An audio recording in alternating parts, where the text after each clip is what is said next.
Orange County is diverse and thriving. Home to 3.2 million residents, Orange County is one of the largest and most diverse counties in America.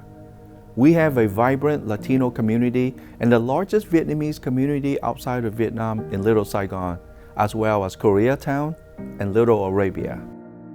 Since 2015, it has been my honor to represent Orange County's 1st District.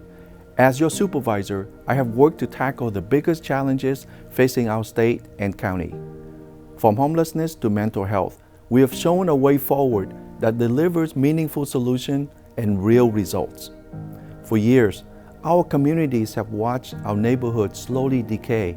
Homeless encampments have taken over our public spaces, such as along the Santa Ana riverbed and the County Civic Center. I knew it was time for a change. One of my first actions as supervisor was to create the first ever Director of Care Coordination to oversee homeless services as well as coordinate services for those in need of opioid treatment, mental health care, behavioral health services, suicide prevention, and housing support. Next, we immediately went to work to expand shelter capacity. In 2016, we opened the Courtyard Transitional Center in Santa Ana. It was Orange County's first year-round emergency shelter. However, the Courtyard was only a temporary shelter, which was established quickly while we worked to find an appropriate site for a permanent shelter. The following year, we began the process of removing Orange County's homeless encampments and connecting homeless individuals with wraparound services. In March 2018, after removing the encampments, we built up additional shelter beds, services, and permanent supportive housing using $70.5 million in State Mental Health Services Act funds. Under this program, homeless residents with mental illness, for the first time, are provided supportive housing. And in 2021, I opened the Yale Transitional Center in Santa Ana to serve as a permanent replacement shelter for the Courtyard. Wraparound services and job training at Yale help homeless residents transition permanently out of homelessness. After linking 1,100 individuals to shelter, treatment beds, and permanent supportive housing, and removing 14,000 dirty drug needles from the Santa Ana riverbed, I began implementing a new vision to address the root causes of homelessness, including reducing housing insecurity, removing barriers to healthcare services, increasing mental health and substance use treatment, supporting employment programs, improving data sharing between county departments to better coordinate care, and launching the Integrated Services 2025 vision, which is a re-examination of our criminal justice system to reduce recidivism and provide appropriate mental health care for our inmates. I have made fixing California's broken mental health system my top priority.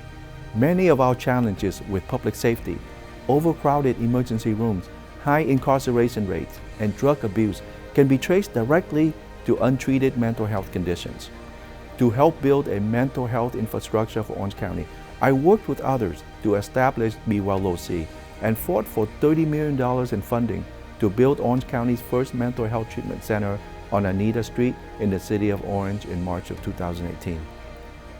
Since then, we have spent over $60 million in mental health services and invested an additional $38 million to build another mental health treatment facility in the city of Irvine.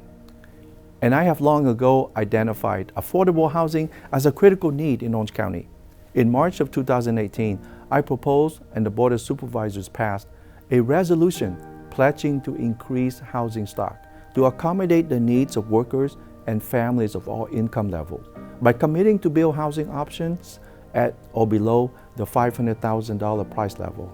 This will make housing accessible to families at median income levels and below.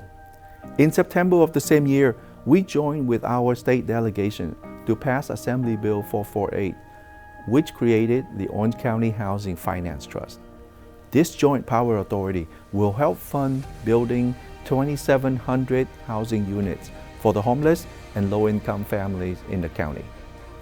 Finally, I work to expand access to health care to the almost 900,000 low-income Orange County residents who participate in the state's Medi-Cal program. This February, as chair of CalOptima, I propose a transformative goal to bring unprecedented levels of service to Medi-Cal patients, which is within 5 years, CalOptima members will be able to receive same-day treatment authorizations. I believe removing delays for healthcare will eliminate many barriers to health services for CalOptima members. This goal includes helping CalOptima members address insecurities in their daily needs, such as food and housing, that may impact their physical and mental health. As I look back to the beginning of my tenure on the Orange County Board of Supervisors in 2015, I believe we as a county have come a long way. Our work continues, and it's been indeed an honor for me to represent Orange County's 1st District. I will continue to work collaboratively with everyone to make our community stronger.